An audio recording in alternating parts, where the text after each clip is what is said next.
Kalanidhi astro में आपका स्वागत है। नव वर्ष 2024 की आप सभी को हमारी ओर से बहुत बहुत शुभकामनाएं।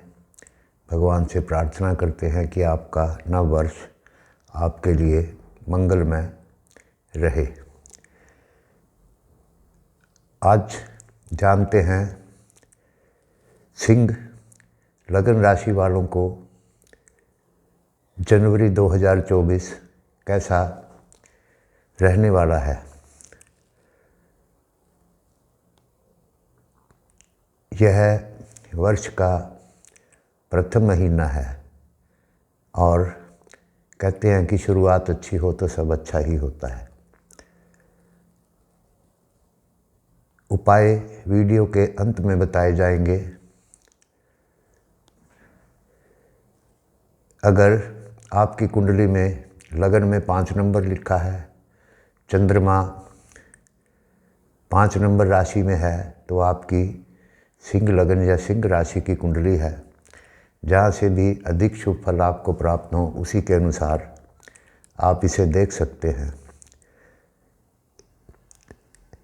जनवरी 2024 में 3 ग्रह राशि परिवर्तन कर रहे हैं। सूर्य 15 जनवरी को मकर राशि में प्रवेश करेंगे, बुध 7 जनवरी को धनु राशि में एवं शुक्र 18 जनवरी को धनु राशि में प्रवेश करेंगे। ये राशि परिवर्तन आपके लिए कैसा रहेगा इस विषय में जानेंगे और इस महीने में बनने वाले योगों के बारे में जानते हैं। योगों का जीवन में बहुत महत्वपूर्ण प्रभाव होता है। सबसे पहले आपकी कुंडली में योग बन रहा है दान करने का योग। इस महीने में आप दान करेंगे क्योंकि लग्नेश एवं 9वें भाव के स्वामी मंगल का योग बन रहा है, जो कि त्रिकोण स्थान में बन रहा है। इस वजह से आप दान पुण्य आदि के शुभ कार्य में संलग्न होंगे। भूमि प्राप्त भी आपको इस समय में होगी क्योंकि लग्नेश और चतुरेश का योग भूमि वाहन सुख देने वाला योग भी आपकी कुंडली में इस समय बन रहा है। लगन के स्वामी पंचम भाव में गोचर कर रहे हैं सूर्य, जो कि 15 जनवरी तक रहेंगे। इस वजह से संतान सुख, बुद्धि, शिक्षा, अध्यापन आदि कार्य करने वाले व्यक्तियों को विशेष सफलता इस समय में प्राप्त होगी। आपको कोई इंटरव्यू वगैरह अगर आपने दिया हुआ है या देने जा रहे हैं तो आपको सफलता प्राप्त होगी एवं राज्य से भी आपको सम्मान प्राप्त होगा। लगन के स्वामी सूर्य 15 जनवरी तक आपके पंचम भाव में गोचर करेंगे, जिस वजह से आपको किसी भी गंभीर रोग आदि के होने की संभावना नहीं है। अचानक से होने वाले रोगों के लिए आपको बचाव करना होगा। इस छोटी अवधि में बड़ी बीमारियां काफ़ी हद तक आपके कंट्रोल में रहेंगी। अगर आप पहले से भी बीमार हैं तो आपको लाभ रहेगा। फिर भी स्वास्थ्य संबंधी अनियमितता आपको परेशानी का कारण बन सकती है, क्योंकि 15 जनवरी से सूर्य आपके 6ठे भाव में गोचर करेंगे और अपनी शत्रु राशि में गोचर करेंगे और केतु की 5वीं दृष्टि उन पर पड़ेगी। लेकिन शुभ बात यह है कि गुरु की भी 5वीं दृष्टि लगन पर पड़ी हुई है, जो कि आपको स्वास्थ्य प्राप्त करने के लिए कोई मुश्किल नहीं आने देंगे। इसके लिए एक छोटी सी बीमारी से पीड़ित होने पर भी आपको शीघ्र उपचार करना आपके लिए लाभकारी होगा और गंभीर बीमारियों से मुक्त रहने के लिए आपको कुछ नियम अपने जीवन में अपनाने होंगे, जिससे आपको लाभ रहे। धन संबंधी मामलों में धन के स्वामी बुध पंचम भाव में गोचर कर रहे हैं एवं 2 क्रूर ग्रहों से सूर्य और मंगल से योग कर रहे हैं, जिसके लिए कि धन की कुछ हानि हो सकती है। इसलिए आपको धन के कार्यों के प्रति सावधानी बरतनी होगी। धन आय भी का और परेशानी भी हो सकती है। यदि आप किसी झगड़े आदि में लिप्त हैं तो फैसला आपके खिलाफ जा सकता है। इसलिए इस अवधि में आपको अपने निर्णय को स्थगित करने में ही लाभ रहेगा। विभिन्न समस्या आपके लिए इस समय में झगड़े आदि से हो सकती हैं, जहाँ तक कि आपको कुछ नुकसान भी हो सकता है। इस महीने में आपके द्वारा बनाई गई योजनाएं लाभ देने में लगभग असफल रहेंगी। गलत प्रकृति के लोगों से आपको बचना चाहिए। किसी नए उद्योग में निवेश करना इस समय में आपके लिए शुभ नहीं होगा। व्यापारिक दृष्टि से 18 जनवरी तक दशम भाव के स्वामी शुक्र अपनी राशि को 7वीं दृष्टि से देख रहे हैं, जिस वजह से कि व्यवसाय में आपको उन्नति होने की संभावना बन रही है।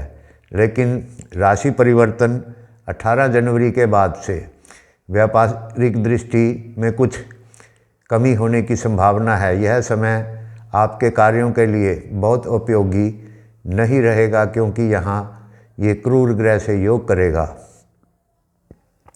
विपरीत समय में आपको बहुत ध्यान देने से काम करना होगा।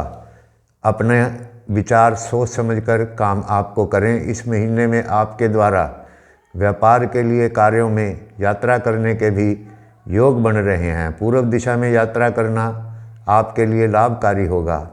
अपने वरिष्ठ अधिकारियों से भी मतभेद होने की कुछ संभावना बनती है, जिससे कि आपको सावधान रहना चाहिए।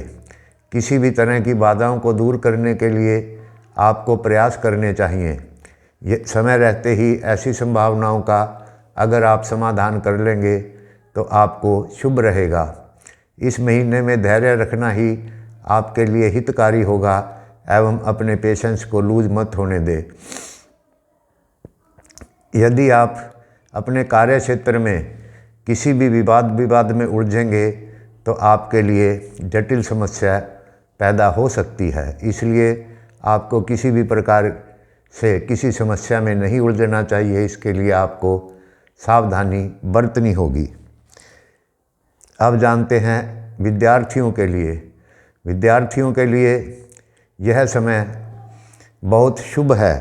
हमने पहले भी योग भी बना हुआ है कि विद्यार्थियों को सफलता प्राप्त होगी एवं शिक्षकों को भी इस दृष्टि से लाभ रहेगा और बुद्धि विवेक से जो भी व्यक्ति बुद्धि द्वारा कार्य करते हैं उनको भी इस समय में विशेष लाभ होगा। इस महीने के ग्रह योग आपको विशेष शिक्षा प्राप्त करने में भरपूर सहयोग करेंगे। इंटरव्यू आदि में सफलता प्राप्त होगी। टेक्निकल छात्रों के लिए भी विशेष शुभ फलदायी समय बना हुआ है। इस महीने में अपने हुनर को दिखाने के लिए आपको शुभ अवसर प्राप्त होंगे। अपनी निपुणता को दिखाकर आप उल्लेखनीय सफलता प्राप्त कर सकते हैं, जिसके कि आपको अवसर प्राप्त होंगे। कला क्षेत्रों के छात्रों को आगे बढ़ने के अवसर प्राप्त होंगे। इस महीने में कला से संबंधित छात्रों के लिए ग्रहों की स्थिति बहुत शुभ बनी हुई है।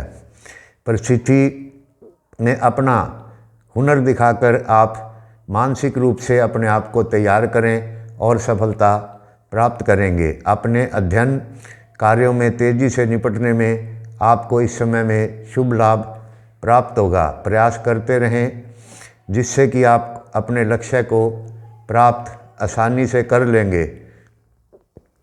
प्रयासों पर दृढ़ रहकर आपको कार्य करना होगा, जिससे कि आपको सफलता प्राप्त होगी।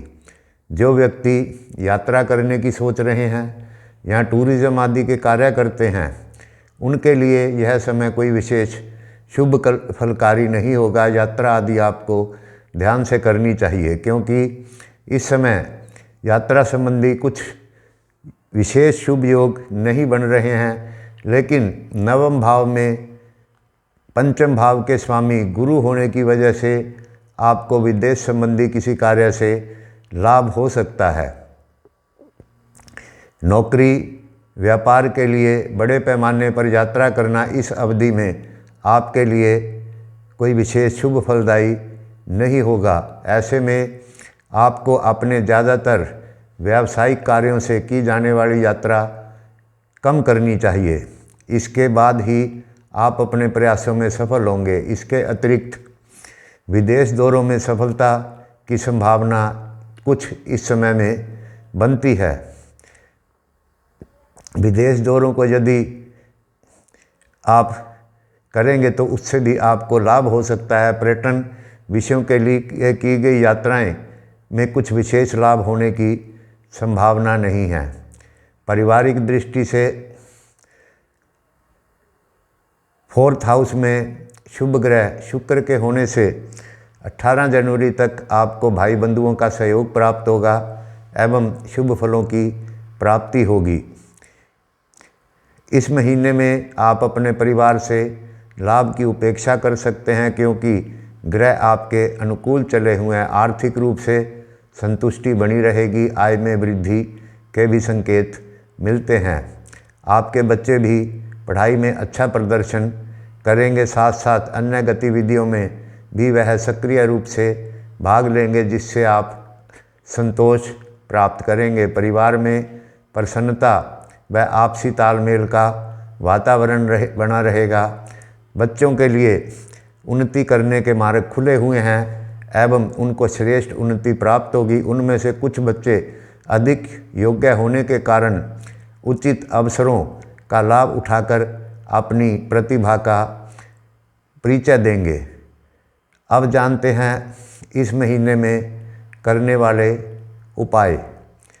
राहु अष्टम भाव में गोचर कर रहे हैं, केतु द्वितीय भाव में धन भाव में गोचर कर रहे हैं। इसलिए आपको शनिवार के दिन 7 अनाज दान करने चाहिए, सूर्य को जल देना चाहिए और हनुमान जी की पूजा उपासना आपके लिए शुभकारी होगी। मित्रों, हमारा आपसे अनुरोध है, हमारे चैनल को सब्सक्राइब करें, लाइक करें, शेयर करें। धन्यवाद। नमस्कार।